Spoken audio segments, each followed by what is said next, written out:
Quarta-feira, dom de línguas. Uau! Muita coisa para a gente refletir aqui. Eu espero que Deus nos conceda a compreensão e a minha sabedoria de compartilhar com vocês aquilo que eu estudei e pude compreender, mas colocando de uma maneira, ao mesmo tempo, simples, mas sólida, para que não tenhamos nenhuma dúvida a respeito deste tema tão importante hoje para o cristianismo e tão importante para a Igreja Adventista do Sétimo Dia. Então, o autor pergunta, de saída, como entender o dom de línguas? Então ele vai responder, bom, em harmonia com os registros bíblicos, especificamente no livro de Atos, e também mencionado por Jesus em Marcos 16, 17, e Atos capítulo 2, versos 1 a 3, e Atos 10, 44 a 48, o dom de línguas tratado em Coríntios, se nós nos valermos destes registros, destes textos que eu mencionei, é muito provavelmente que nós estamos tratando da capacidade concedida pelo Espírito Santo às pessoas de falarem idiomas estrangeiros, falarem línguas que não eram as suas línguas originais, suas línguas, como nós chamamos, a língua mãe. Bom, Paulo menciona o dom de línguas em 1 Coríntios 12, de 8 a 10, onde lá está, onde aparecem vários dons. Mas ele vai se referir a esse dom repetidas vezes. Então agora nós entramos no capítulo 14. E no capítulo 14, a palavra grega glossa vai ocorrer mais de 20 vezes. Sendo que, nos capítulos 12 a 14, sendo que só no capítulo 14, 15 ocorrências, 15 vezes. Então, entre 12 a 14, mais de 20 vezes. Só no capítulo 14, 15 vezes. E ainda aparece uma outra expressão, que é heteroglossos, onde é traduzido por outras línguas. Bom, o que esse elevado número de referências ao dom de línguas implica para nós? O que isso significa para nós? Que o tema tinha uma importância especial para o apóstolo São Paulo. Esse assunto tinha seu valor, tinha sua importância. Agora, o que estava acontecendo? Lembram-se do contexto? A situação externa, êxtase, frenesis e coisas parecidas, certamente isso foi trazido para o seio da igreja. Então, o que estava ocorrendo era um uso abusivo e indevido desse dom na igreja de Corinto, causando desordem e confusão. Então, Paulo agora, no culto, e Paulo então agora, nessa sua abordagem aqui do capítulo 14, ele tem como propósito colocar ordem na casa, ordem no culto. E muito provavelmente, já mencionamos isso outras vezes, foram os da casa de Cloe que haviam trazido estas informações para Paulo. E Paulo, ele vai aqui deixar algumas coisas muito preciosas. Então vamos, eu não vou pedir para a produção colocar, porque são vários textos, mas eu vou fazer menção a alguns deles. Alguns eu vou ler, outros eu vou mencionar. Eu fiz aqui algumas anotações, começando aqui do capítulo 14, versículo 5. Esse eu vou pedir para a produção colocar, depois eu vou fazendo menção para a gente ganhar também celeridade. Então, produção, 14, 5. Eu quisera que vós todos falasseis em outras línguas, muito mais, porém, que profetizasseis. Pois quem profetiza é superior ao que fala em outras línguas, salvo se as interpretar, para que a igreja receba edificação. Então, veja, Paulo aqui neste verso, ele já dá o tom. Se há línguas, se há dom de línguas, deve haver interpretação, deve haver compreensão daquilo que se está falando. Da mesma forma, a profecia. Senão, aquele que fala por falar, sem interpretação, sem compreensão, não faz sentido nenhum. Depois, ele vai mencionar, verso 12. Assim também vós que querem, que buscam os dons espirituais, procurem progredir para que o exercício, a prática do ministério possa edificar a igreja, em harmonia com aquilo que ele já havia falado. O verso 19, ele diz, olha, eu prefiro na igreja falar 5 palavras com entendimento para instruir outros, a falar 10.000 em outras línguas que ninguém possa entender. Então, olha só, Prefiro falar 5, que haja entendimento, do que 10.000 que não se possa entender. Depois, nos versos 26 a 28, eu vou pedir para a produção colocar estes versos também. Que fazer, pois, irmãos? Quando vos reunis, um tem salmo, outro tem doutrina, este traz revelação, aquele outra língua e ainda outra interpretação. Seja tudo feito para edificação. Paulo começa a pôr aqui orientação, ordem na casa. No caso de alguém falar em outra língua, que não sejam mais do que 2, ou quando muito 3. E isto sucessivamente, ou seja, cada um por sua vez.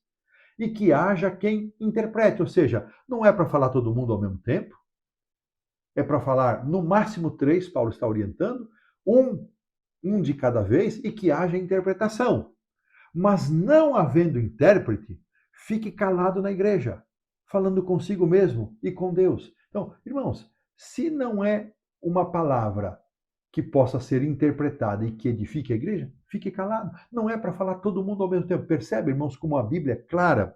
Depois aqui, os versos, ele continua dizendo, agora, falando, tratando-se de profetas, ele também vai falar a mesma coisa, 2 ou 3, e que os outros julguem. Ou seja, o dom profético, irmãos, é um dom, nós vamos ver isso na lição da quinta-feira, que passa por um teste de julgamento que nós vamos mencionar.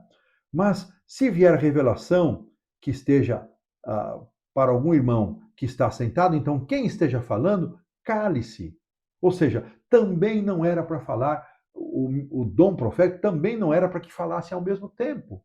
Eles deveriam falar por sua vez, caso recebesse a revelação de Deus, motivadas pelo Espírito. Ora, depois aqui, Paulo vai dizer o seguinte, verso 32. Perdão, 33. Porque Deus não é de confusão, e sim de paz, como Deus não é de confusão e sim de paz. E ele diz, olha, como em todas as demais igrejas, que as mulheres estejam caladas na igreja. Mais uma questão cultural. As mulheres só estavam presentes em público com os seus respectivos maridos, cabeça coberta, e não lhes era permitido falar em público, participar em público, dar opiniões em assuntos públicos, em ambientes públicos. Então, Paulo, por quê?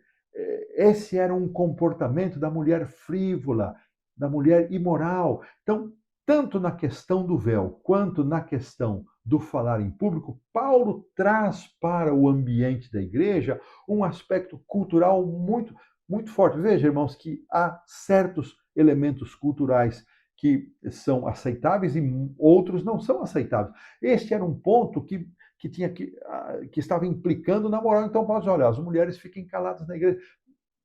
Hoje, Paulo não diria isso. Paulo talvez disse, olha, se preparem para falar bem, falem, e falaria isso para homens e mulheres, se conduzam de maneira adequada, falem bem, preparadas, não de improviso. Então, seria algo aproximadamente assim. Então, Paulo vai terminar aqui dizendo, portanto, meus irmãos, procurai com zelo o dom de profetizar e não proibais o falar em outras línguas, verso 39. Mas tudo seja feito com decência e ordem. Havia uma disputa e parecia, nestas considerações de Paulo, que para a igreja de Corinto, o falar em línguas diferentes era um dom superior ao dom de profecia. E Paulo diz, não, que haja o dom de profecia, que haja também o dom de línguas, mas que tudo seja feito com decência e ordem. Tudo feito com decência e ordem. Irmãos, é importante observar que Paulo não desmerece o dom de línguas. Ele inclui o dom de línguas. Então, nós temos que ter muito cuidado. Agora, o fenômeno que nós hoje vemos na maioria das igrejas, eu vou mencionar aqui, pentecostais e neopentecostais, não está de acordo com as instruções de Paulo. Todos falam ao mesmo tempo, não há interpretação, são línguas estranhas, que ninguém interpreta, que ninguém traduz, e é usado como um pretexto para indicar o batismo pelo Espírito Santo. Quando nós temos prova bíblica de que nós somos batizados pela água e pelo Espírito, já temos o Espírito Santo, é o Espírito que trabalha conosco, nos convencendo do pecado, da justiça e do juízo. Então, meus irmãos, Esse é, aqui diz o Tratado de Teologia, uma perversão do ensino paulino. E desta maneira, é forte isso, mas é o que está aqui, né? E desta maneira nós estamos estabelecendo muito claramente a compreensão adventista desse assunto. Eu quero trazer ainda um aspecto mais aqui desse assunto, que está no Comentário Bíblico, volume 6, página 866. Paulo contrasta o dom de profecias com o dom de línguas, o dom de profecia com o dom de línguas, mostrando que o primeiro trazia mais benefícios a um maior número de pessoas quando o dom de línguas não era interpretado. Os coríntios exaltavam o dom de línguas, diz aqui o comentário, acima do dom de profecia, devido à sua natureza espetacular, criando aí uma correlação com o que eles viam nos cultos pagãos antigamente. Então, os coríntios foram advertidos a buscar o amor como o mais excelente dos dons, a obter dons que pudessem beneficiar os demais, que pudessem edificar a igreja, que pudessem fortalecer a igreja.